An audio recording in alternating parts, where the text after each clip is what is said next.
Hello everyone, Jubilee Lipsy here. Welcome back to Awaiting Arrows.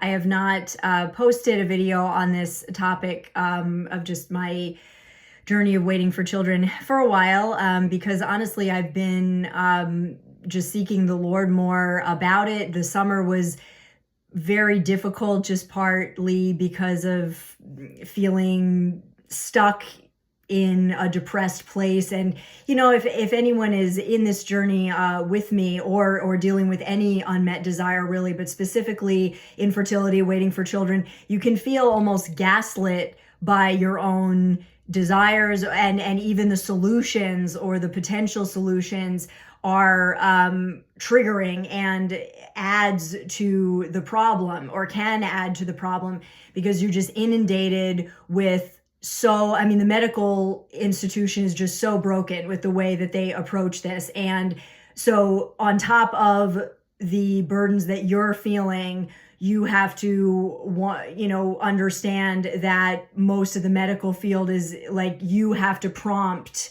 them to do what you want them to do. They're not just going to, most of the time, volunteer the right thing. And this is not one of those areas where they even know the right thing for you. Really, anything is just stuff that you can try.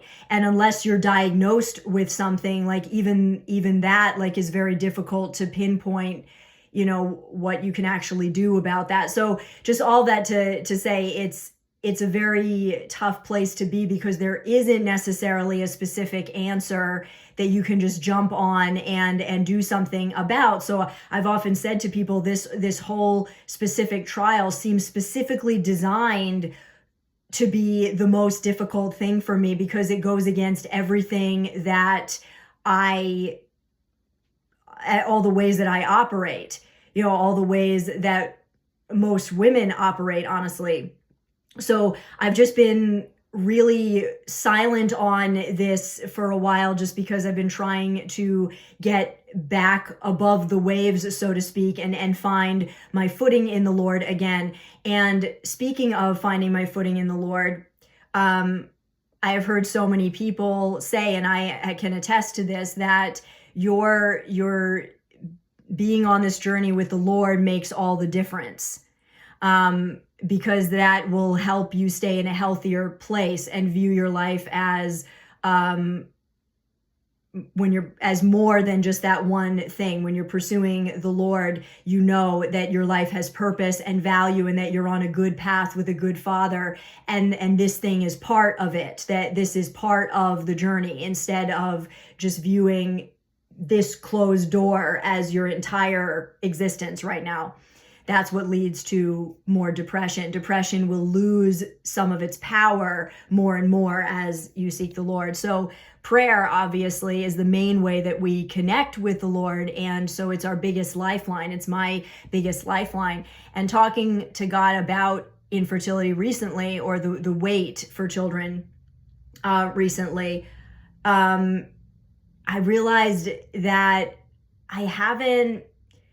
having children doesn't depend on praying a specific way or praying perfectly, but I noticed that I actually don't like to pray about this.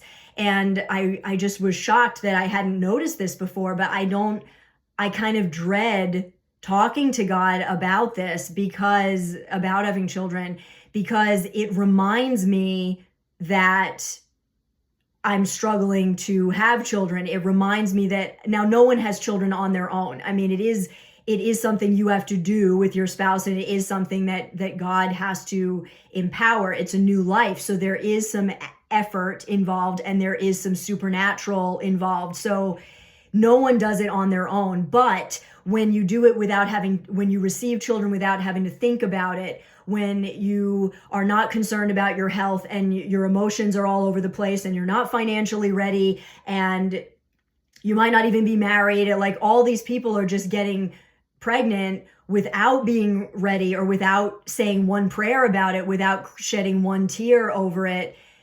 When that happens, it's easy to think that it was you. It's easy to take it for granted and just assume that it happens. And so every time I pray about it, I am reminded that it didn't just happen for me, and it's another year or another day or another month or week, that it's not just happening. And there's that voice that's saying, like, the longer that this is taking, the less likely that it is to happen. And that's not exactly biblically or scientifically accurate, but that's the voice that's there. And I can't completely silence it, because there's at least a possibility that there's some truth to that.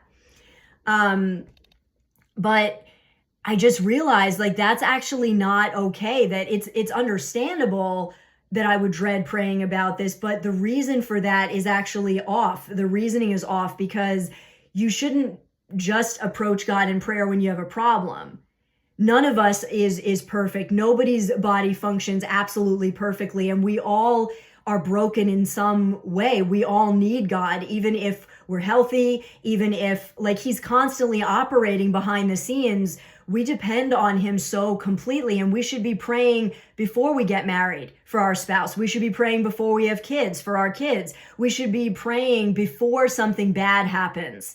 We shouldn't just be reaching out to God when something, like, darn it, I can't do this myself, so I have to ask God. That's not how we should be looking at it.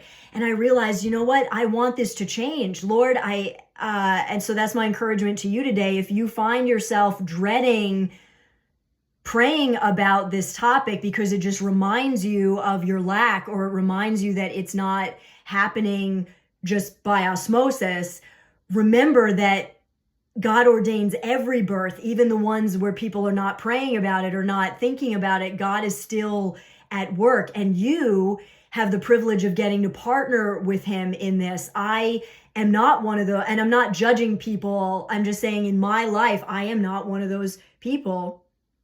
This isn't my story. I'm not one of those people that is just going to get to stumble into things without knowing how much I need God. And that's good. That is a good thing, because everyone will need to face their need for God at some point. So you might as well do it now. Like, you might as well face it now. And so with any unmet desire, with anything that you don't like praying about because you're tired of praying about it and you're tired of needing God that much, in that it hurts your pride. Like, I wanted this to work out so that I could feel good about myself. I wanted my plan to work. It's okay to acknowledge that, but I want to get back to the place where I understand that prayer is a privilege. It's a partnership. It's a beautiful exchange where I get to come to him and I get to exchange all of my lack and insecurity and fear and shame for his perspective. And I get to be on this journey with him. So every time I pray, it's not a reminder of my lack. It's a reminder of my gain. It's a reminder that I'm not alone in this. And you're not alone either. So remember that when you pray. This is a sign that I am not alone, and that I have a heavenly Father who is partnering with me in this, and his plan for me is good. It is a good thing to need him. And we have no good apart from him. And for people that don't know that, we can pray for them as well, that they know that their true joy doesn't come from the gifts, but the giver of those gifts. So be encouraged and go after him in prayer. It is a beautiful thing.